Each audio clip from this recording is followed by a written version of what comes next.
Hello everyone. आज के इस वीडियो में मैं बात करूंगी कि सरचार्ज और मार्जिनल रिलीफ क्या होता है और इनकी कैलकुलेशंस कैसे होती हैं। So let's start the video. Surcharge surcharge का मतलब होता है टैक्स ऑन टैक्स। तो जब भी हमारी टैक्सेबल इनकम निकलती है, जो भी हम लोग 5 हेड्स ऑफ इनकम होते हैं, क्लबिंग वगैरह करने के बाद जो हमारी टैक्सेबल इनकम मिलती है, उसके ऊपर हम स्लैब रेट से टैक्स कैलकुलेट करते हैं। उस टैक्स को के ऊपर भी हमें एक और टैक्स देना होता है जिसे हम सरचार्ज कहते हैं। ये टैक्स जो होता है वो हर किसी को नहीं देना होता। ये टैक्स हमारे ऊपर तभी लगता है जब हमारी इनकम एक लेवल से ज्यादा हो जाती है। तो अगर मैं इंडिविजुअल की बात करूं, तो अगर इंडिविजुअल की इनकम 50 लाख से ज्यादा हो जाती है पूरे साल की इनकम, तो उनको 10% का सरचार्ज देना होता है। वहीं अगर उनकी इनकम 1 करोड़ से भी ज्यादा हो जाती है, तो जितनी ज्यादा होती है उसके ऊपर उनको 15% का सरचार्ज देना होता है। तो हम कह सकते हैं कि ये जो टैक्स है ये सिर्फ रिच या फिर सुपर रिच लोगों पर ही लगाया जाता है। अब ऐसा क्यों है कि अमीर लोग ही इसको टैक्स देंगे? क्योंकि जो इंडिया का सिस्टम है वो प्रोग्रेसिव इन नेचर है, यानी कि जैसे जैसे हमारी इनकम बढ़ती है, गवर्नमेंट चाहती है कि लोगों की जिनकी इनकम ज्यादा है वो टैक्स में ज्यादा कंट्रीब्यूट करें। तो इसीलिए ये सरचार्ज जो होता है वो सिर्फ रिच या सुपर रिच लोगों पर ही लगाया जाता है। जो भी अमाउंट गवर्नमेंट को सरचार्ज की फॉर्म में मिलता है वो उसे किसी भी पर्पस के लिए यूज कर सकते हैं। तो जैसे कि सेस के साथ होता है कि जो भी अमाउंट गवर्नमेंट को सेस की फॉर्म में मिलता है वो उसे सिर्फ स्पेसिफाइड पर्पस के लिए ही यूज कर सकते हैं। जैसे एजुकेशन सेस होता है तो वो सिर्फ एजुकेशन पर्पस के लिए ही यूज हो सकता है। बट सरचार्ज का अमाउंट जो होता है गवर्नमेंट उसे किसी भी पर्पस के लिए यूज कर सकती है, चाहे रोड्स बनाए, बिल्डिंग्स बनाए, हॉस्पिटल्स बनाए, चाहे फार्मर्स के वेलफेयर के लिए। तो यानी कि कोई भी पर्पस स्पेसिफाइड नहीं होता, ये जनरल पर्पस के लिए गवर्नमेंट यूज करती है। जो भी अमाउंट सेंट्रल गवर्नमेंट को मिलता है सरचार्ज और सेस की फॉर्म में, वो उन्हें शेयर स्टेट गवर्नमेंट के साथ शेयर नहीं करती। यानी कि इसके ऊपर सोल राइट जो होता है वो सिर्फ सेंट्रल गवर्नमेंट का होता है और बाकी स्टेट गवर्नमेंट को इस सरचार्ज या सेस में से कोई भी प्रपोर्शन नहीं मिलता है। चलिए अब जो सरचार्ज के रेट्स हैं इंडिविजुअल के लिए एक बार उसको भी देख लेते हैं। तो अगर किसी इंडिविजुअल की इनकम जो है वो 50 लाख रुपीज से ज्यादा है बट 1 करोड़ रुपीज से ज्यादा नहीं है, तो उनको 10% का सरचार्ज देना होता है। अगर 1 करोड़ रुपीज से ज्यादा है बट 2 करोड़ से ज्यादा नहीं है, तो उन्हें 15% का सरचार्ज देना होगा। बट अगर 2 करोड़ से भी ज्यादा है बट 5 करोड़ से ज्यादा नहीं है, तो उन्हें 25% का देना होगा। और अगर 5 करोड़ से भी ज्यादा है तो उनको 37% का सरचार्ज देना होगा। तो चलिए अब इसको एक एग्जाम्पल से देखते हैं।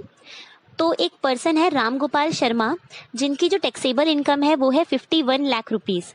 अगर हम 51 लाख रुपीस के ऊपर टैक्स कैलकुलेट करेंगे स्लैब रेट से, तो वो निकल के आता है 13,42,500। तो जैसा आप साथ में देख सकते हैं कि 2.5 लाख तक की जो इनकम होती है वो नील होती है।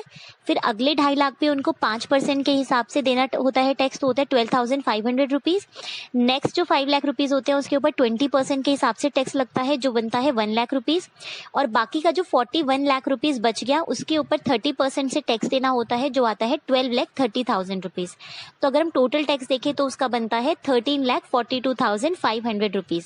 तो ये सिर्फ टैक्स का अमाउंट था। अब क्योंकि उसकी इनकम जो है वो 50 लाख से ज्यादा हो गई है, तो उसके ऊपर सरचार्ज लगेगा, तो उसको 10% का टैक्स एक और देना पड़ेगा अपने ही टैक्स के ऊपर। तो 10% उसको टैक्स देना पड़ेगा किसके ऊपर? जो 13,42,500 रुपीज है उसके ऊपर उसको 10% सरचार्ज देना होगा। तो वो आता है 1,34,250 रुपीज का सरचार्ज। तो उसका जो टोटल टैक्स बनता है सरचार्ज के बाद वो कितना बनता है? 14,76,750 रुपीज का। अभी इसमें सेस का अमाउंट इंक्लूड करना है 4%, बट अभी वो हमने नहीं किया है। तो टोटल टैक्स निकालने के बाद ये जो रामगोपाल शर्मा है ये बड़े कंफ्यूज हुए। तो इनसे पूछा गया कि क्या हुआ, तो उसने बोला कि यार मेरी इनकम तो सिर्फ 1 लाख रुपए बढ़ी है और मेरा टैक्स की जो लाइबिलिटी है वो बढ़ कितने से गई है? 1,34,250। तो भाई देखिए 50 लाख से कितना ज्यादा था? 1 लाख रुपए की तो उसकी इनकम ज्यादा थी ना, 51 लाख रुपीज थी। तो अगर उसकी इनकम 50 लाख तक होती तो उसके ऊपर कोई भी सरचार्ज नहीं लगता, यानी कि उसका 10% बच जाता। तो सिर्फ 1 लाख रुपए की इनकम बढ़ने से उसका जो टैक्स है वो कहीं ज्यादा बढ़ गया है। तो 1,34,250 का उसका टैक्स बढ़ गया है। अब वो बड़ा परेशान हुआ कि यार अब मैं क्या करूं। तो उसने सोचा कि काश मुझे वो 1 लाख रुपए की इनकम होती ही नहीं। तो वो गवर्नमेंट के पास गया, तो गवर्नमेंट ने कहा घबराओ मत, आप जैसे टैक्स पेयर्स के लिए हम एक कॉन्सेप्ट लेकर आए हैं जिसको हम कहते हैं मार्जिनल रिलीफ। यानी कि अगर आपकी इनकम थोड़ी सी बड़ी है तो हम आपको रिलीफ प्रोवाइड कराएंगे। तो यही होता है मार्जिनल रिलीफ का मतलब। तो ये कब दिया जाता है मार्जिनल रिलीफ, कि जब टैक्स पेयर्स की जो इनकम है वो स्पेसिफाइड लिमिट से सिर्फ थोड़ी सी ही ज्यादा होती है, तो इन दैट केस उनको एक रिलीफ प्रोवाइड किया जाता है ताकि उनकी टैक्स लायबिलिटी ज्यादा ना बढ़े। मार्जिनल रिलीफ तभी एप्लीकेबल होगा जब हमारे सरचार्ज में जो इंक्रीमेंट हो रहा है वो कहीं ज्यादा है हमारी इनकम के इंक्रीमेंट से। तो फॉर एग्जाम्पल अभी जो मैंने केस लिया था उसमें हमारी इनकम सिर्फ 1 लाख रुपीज ज्यादा थी। अगर उसकी 1 लाख रुपीज इनकम ज्यादा ना होती तो उसके ऊपर सरचार्ज नहीं लगता। तो उसकी इनकम है 1 लाख रुपए ज्यादा, लेकिन उसका टैक्स कितना ज्यादा बढ़ गया, तो टैक्स उससे कहीं ज्यादा बढ़ गया है 1,34,250 का। तो अगर हमारा ऐसा केस होता है कि हमारी इनकम जो है वो कम बढ़ रही है लेकिन हमारा टैक्स ज्यादा बढ़ रहा है, तो उस केस में टैक्स पेयर्स को मार्जिनल रिलीफ दिया जाता है। मार्जिनल रिलीफ की कैलकुलेशंस के लिए यहाँ पे 2 मेथड्स हैं। तो पहले मेथड 1 में हम क्या करेंगे, तो जो पहला टेबल आप देख रहे हैं इसमें लास्ट वाली कैलकुलेशंस है जो हमने अभी पीछे की थी, कि उसकी जो टैक्सेबल इनकम है वो 51 लाख रुपीज है, जो उसका टैक्स बनता है 51 लाख रुपीज के ऊपर वो बनता है 13,42,500 रुपीज का। इसके ऊपर 10% के हिसाब से जो सरचार्ज लगेगा वो है 1,34,250। तो उसका जो टोटल टैक्स बनता है सरचार्ज को इंक्लूड करने के बाद वो बनता है 14,76,750 का। अब देखते हैं उसकी सरचार्ज की कैलकुलेशंस कैसे होंगी, सॉरी मार्जिन रिलीफ की कैलकुलेशंस कैसे होंगी। तो हमने टैक्सेबल इनकम को मान लेना है कि हमारी जो लिमिट थी टैक्सेबल इनकम उतनी ही है। तो हमारी जो टैक्सेबल इनकम है वो हमने मान ली कि 50 लाख रुपीज ही है। तो अगर उसकी इनकम 50 लाख ही होती, उसको वो 1 लाख रुपीज नहीं मिले, तो उसको 50 लाख रुपीज के ऊपर कितना टैक्स देना पड़ता, तो उसको टैक्स देना पड़ता 13,12,500 रुपए का टैक्स उसका बनता।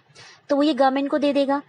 अब उसकी इनकम बन गई है, बढ़ रही है 1 लाख रुपीज से, तो गवर्नमेंट कहती है कि तुम हमें सरचार्ज मत दो, तुम्हारी इनकम जितनी इंक्रीज हो रही है तुम हमें पूरी की पूरी अपनी इनकम ही दे दो। तो उसने एक तो जो 50 लाख रुपीज है उसके ऊपर टैक्स पे करेगा, प्लस जो उसका 1 लाख रुपीज ज्यादा आ रहा है वो पूरे का पूरा गवर्नमेंट को पे कर देगा। तो उसका अब जो टोटल टैक्स बनता है वो बन रहा है 14,12,500 रुपीज।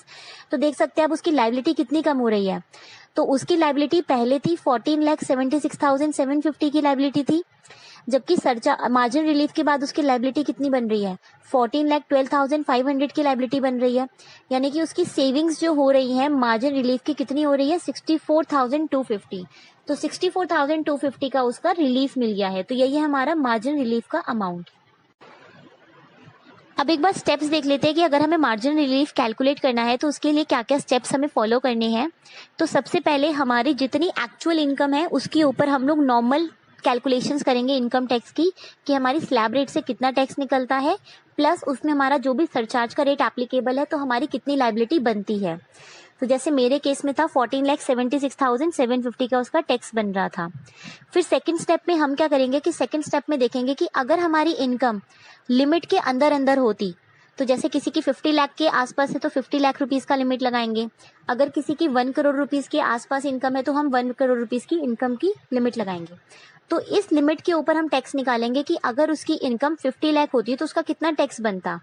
तो वो निकालने के बाद हम सेकंड स्टेप में ऐड कर देंगे कि उसकी इनकम जो है वो कितनी ज्यादा है। तो अगर उसकी इनकम 50 लाख से 50,000 ज्यादा है तो हम 50,000 प्लस करते हैं। तो मेरे केस में उसकी इनकम सिर्फ 1 लाख रुपीज ज्यादा थी तो हम 1 लाख रुपी ऐड कर देंगे। तो जब उसमें ऐड कर देंगे तो हमें मिल जाएगा हमारा स्टेप 3। अब स्टेप 1 में से जब हम स्टेप 3 को माइनस कर देंगे तो हमें जो अमाउंट मिलेगा वो होगा हमारा मार्जिनल रिलीफ का। तो ऐसे स्टेप्स वाइज आप देख सकते हैं कि हमें कैलकुलेशंस कैसे करनी है। अब मार्जिनल रिलीफ को कैलकुलेट करने के लिए एक शॉर्टकट मेथड भी है। तो शॉर्टकट मेथड को समझाने से पहले मैं आपको इसका पीछे का कॉन्सेप्ट समझा देती हूँ पहले कि क्या करना है हमें। तो देखिए उसका जो एक्स्ट्रा टैक्स बन रहा है वो बन रहा है 1,34,250। यही तो उसका सरचार्ज का अमाउंट है ना कि उसे कितना देना पड़ रहा है। तो 1,34,250 का वो सरचार्ज दे रहा है। बट उसकी इनकम में कितना इंक्रीज हो रहा था, 1 लाख रुपीज का हो रहा था। अब अगर मान लेते हैं कि 1 लाख रुपीज के ऊपर, जैसा हमें पता है कि लास्ट जो स्लैब होता है वो होता है 30% का टैक्स का। तो 1 लाख रुपए के ऊपर उसको 30% तो देना ही देना है ना टैक्स। तो 30% अगर वो 1 लाख रुपीज का पे करेगा तो 30,000 रुपीज उसको गवर्नमेंट को हर हाल में देना ही है। तो गवर्नमेंट उससे कहती है कि जो 70,000 रुपए आपकी पॉकेट्स में बच रहे हैं, आप हमें काम करो सरचार्ज में से इतना अमाउंट आप हमें दे दो। तो जो हमारा सरचार्ज बनता है 1,34,250 का, उसमें से आप 70,000 रुपये हमें दे दो, जो बाकी का बच जाएगा वो आपका रिलीफ हो जाएगा। तो यही हमारा फॉर्मूला भी है कि हमने पहले कैलकुलेटेड सरचार्ज लेना है, वो है 1,34,250।